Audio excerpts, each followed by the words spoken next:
जेड़ा बंदा हुण ईसा अलैहिस्सलाम नू अल्लाह दा बेटा कहंदा है वो अल्लाह दे नाल शिरक करदा है। जेड़ा उज़ैर अलैहिस्सलाम नू अल्लाह दा बेटा कहंदा है वो अल्लाह दी जात दे अंदर शिरक करदा है।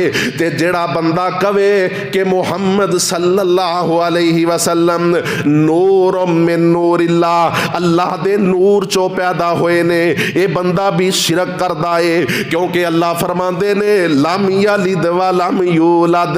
मेरे मोहतरम भाइयों, बहुत सारियां चीज़ां नूर हो सकदियां ने, लेकिन अल्लाह दे नूर दा कोई हिस्सा नहीं, अल्लाह दे नूर चो कोई पैदा नहीं होया। लम यलिद व लम यूलद व लम यकुल लहू कुफुवन अहद।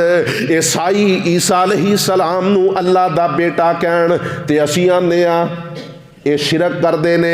यहूदी उज़ैर अलैहिस्सलाम नू अल्लाह दा बेटा कहन असीं आने आ शिरक करते ने। मेरे मोहतरम भाइयों, मुशरिकीन फरिश्तियां नू अल्लाह दियां बेटियां कहन ते असीं आने आ शिरक करते ने। ते जेड़ा हर वेले जनाब मुअज्जन अज़ान कहन तो पहले अल्लाह दी तौहीद दा ऐलान करन तो पहले आंदा है कि नूर मिन नूरिल्लाह मुहम्मद सल्लल्लाहु अलैहि वसल्लम अल्लाह दे नूर चो पैदा होए ने। मेरे मोहतरम भाइयों, ये भी अल्लाह दे नाल शिरक पे करते ने। क्योंकि अल्लाह फरमांदे ने लम यलिद व लम यूलद व लम यकुल लहू कुफुवन अहद। अल्लाहु अकबर कबीरा।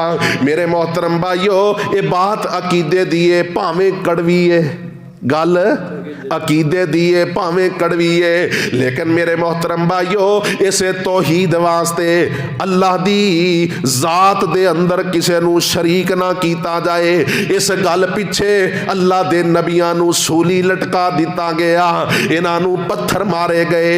अल्लाहु अकबर कबीरा। इन्हां नू अज़ियतां पहुंचाइयां गईयां, जिला वतन कर दिता गया। किसे नबी नू इस तौहीद वास्ते हिजरत करने ते मजबूर कीता, किसे नबी नू इस तौहीद वास्ते अग दे अंदर जलाने दियां साजिशां होइयां, कितने अंबिया नू शहीद कर दिता गया। अल्लाहु अकबर कबीरा। जुर्म उन्हां दा की है कि वो आंदे ने अल्लाह अपनी जात दे अंदर भी तन्हा है और अपनी सिफात दे अंदर भी तन्हा है।